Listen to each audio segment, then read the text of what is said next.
FIM FM. Talk politique, le curseur sur l'actualité et la gouvernance politique en Guinée. Talk politique, les faits politiques du jour, vus et décryptés par nos chroniqueurs et commentés par les auditeurs. Ibrahima Khalil Diallo. Et je le rappelle que notre invité ce soir s'appelle Tidiane Souma, il est le PDG des productions Tidiane World Music. Eh bien, il a fait une sortie médiatique qui risque de susciter une avalanche de commentaires et de réactions, en tout cas dans les jours qui viennent. Une sortie qui intervient au lendemain de la célébration de la fête nationale des 64 ans, en tout cas, voilà, d'anniversaire de l'accession de la Guinée à l'indépendance. Il a dit que lui, il croit dur comme fer que voilà, le responsable suprême de la révolution guinéenne, son corps n'est pas arrivé à Conakry, on en parlera tout à l'heure. On va lui poser la question surtout de savoir quelle est l'opportunité de sa sortie. C'est extrêmement important, mais bien avant, on va revenir sur ce sujet qui cristallise l'actualité d'Yara Girassi. Ce vendredi, l'école primaire construite sur les ruines de l'ancienne maison de Cellou Dalein Diallo, président de l'UFDG, Dixon Port, a été inaugurée ce matin, ici à Conakry. C'est un manquement grave. Il faut le dire, oui, comment parce que l'affaire est pendante devant la justice. Vous avez une école. Oui, l'affaire est pendante devant la justice et la rapidité à travers laquelle les travaux ont été exécutés de ce côté porte à croire qu'il y a quand même cette façon de nuire à quelqu'un. Ça, il faut le dire clairement. Je pense qu'ils n'ont pas respecté la justice dans ce pays, ils n'ont pas respecté le code civil, ils n'ont pas respecté en gros nos textes de loi. C'est très important. Quand une affaire est pendante devant la justice, on doit attendre d'abord que la justice tranche, que la justice se prononce sur l'affaire avant de faire quoi que ce soit. Mais ils se sont précipités pour aller construire en 5 mois. 5 mois de construction. On a vu que dans ce pays-là, quand on a la volonté de taper fort, on le fait parce que c'est ce qui s'est passé sur les ruines de la maison de Cellou Dalein Diallo et c'est très déplorable puisque cette façon de faire ramène à voir de l'autre côté, à l'extérieur, une autre image de la Guinée, une autre image de la justice guinéenne. C'est une façon de dire justement qu'on s'en foutait pas mal de ce que la justice pourrait dire ou ce que la justice pourrait faire dans cette affaire. C'est quand même très dommage et c'est très dommage. Je me demande comment l'avocat de Cellou Dalein va s'y prendre. Est-ce une façon d'amener l'homme politique déjà en exil, de renoncer à cette parcelle-là? Je ne sais pas, mais ça va être très difficile pour lui après cette construction, alors que c'est une école primaire pour les enfants, de revenir encore, même s'il gagnait gain de cause à la justice, de revenir encore, reprendre son domaine et puis aspirer, bâtir son domicile là-dessus. C'est très important. Pour le moment, c'est une façon de verrouiller et je pense que cette fois, la junte au pouvoir a réussi le coup. Mais une façon, ça, il faut quand même le dire. Aujourd'hui, c'est la junte qui est au pouvoir, mais il y a des actes qui sont posés aujourd'hui qui sont capables de rattraper les autorités du pays. Aujourd'hui, on voit Dadis à la justice. Moi, je vois exactement les autorités en place, les autorités actuelles à la même place, si elles ne font pas attention dans les actes qu'elles posent dans le pays, encore une fois. Est-ce que vous partagez, Mamadou Yaya Baldé, l'avis de Yara Girassi? Entièrement, je vais même aller plus loin. C'est-à-dire, finalement, entre Cellou Dalein Diallo et le fait de construire une école, qu'est-ce qui a emporté?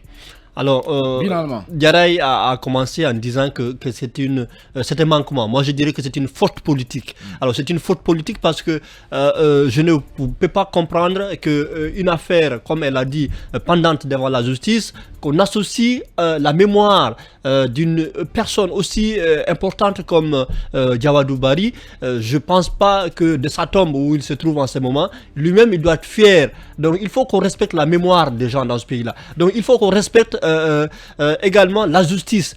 La justice ne sort pas grandie à travers ce qui s'est passé. Il y a des gros calculs politiciens, il y a des gros calculs politiques derrière ce acte-là. Et c'est d'ailleurs infantiliser les Guinéens. Attendez, quels sont ces calculs politiques?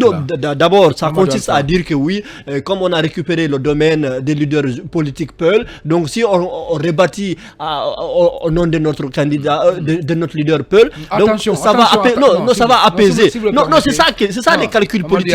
Mamadou Yaya, si vous le permettez, attendez. C'est infantiliser. Attendez, on va se calmer. Oui, c'est infantiliser les Guinéens. Non, c'est infantiliser les Guinéens. Vous pouvez m'écouter une minute là. Évidemment. Nous sommes des journalistes, faisons beaucoup attention aux termes liés à l'ethnie. C'est extrêmement important. Non, mais c'est le fait. Mais ce sont les faits. Calmez-vous. On ne fait que décrire la situation. Calmez-vous, Mamadou Yaya. Oui, on décrit la situation, mais n'oublions pas notre responsabilité sociétale en tant que journaliste. Faisons beaucoup attention aux concepts, aux mots, tout ce qui touche à la communauté. Mais en tout cas, il n'y a rien de grave. Il n'y a rien de grave. Parlons des faits, mais s'il vous plaît, le nom des communautés, oublions-les. Mettons-les carrément à l'écart. Justement, concrètement, qu'est-ce que ça va produire comme conséquence, Mamadou Yaya Baldé? D'abord, pour la justice guinéenne, Diarra Guirassy l'a dit tout à l'heure, pendant que le dossier est pendant.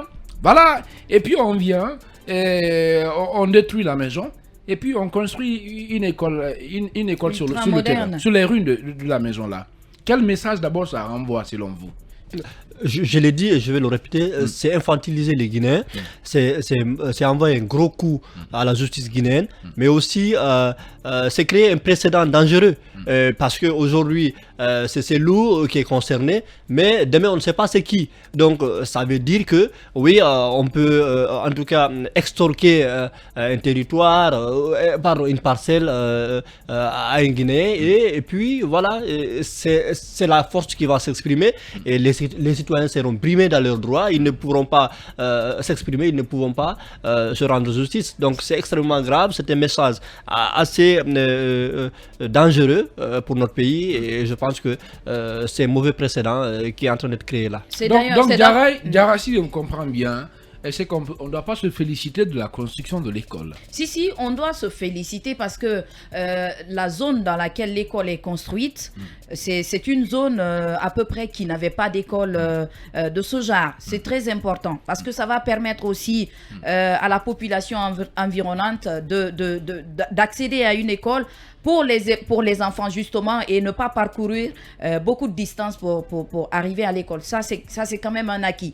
Mais il y a beaucoup de domaines qui ont été récupérés par l'État. Je me pose justement la question, pourquoi précipiter la construction de cette école sur les ruines du domicile de Selouda Lendialo? C'est la question que je me pose. Et l'autre question que je me pose, c'est pourquoi donner le nom de cette école à un grand homme qui a quand même trouvé la mort injustement, puisqu'il a été quand même incarcéré au Camboiro, et c'est là qu'il a perdu la vie. Et jusqu'à présent, il y a sa famille, il y a les victimes qui sont en train de réclamer la justice. De là encore, à associer l'image d'un grand homme qui est décédé injustement à quelque chose d'injuste, c'est là le problème. C'est tout à fait problématique. Diarra Guirassy, pendant qu'il est 17h passé de 20 minutes, sur la pendule horaire du studio central de FIM Guinée, on va céder la place à notre camp publicitaire et derrière c'est les infos que vous allez avoir.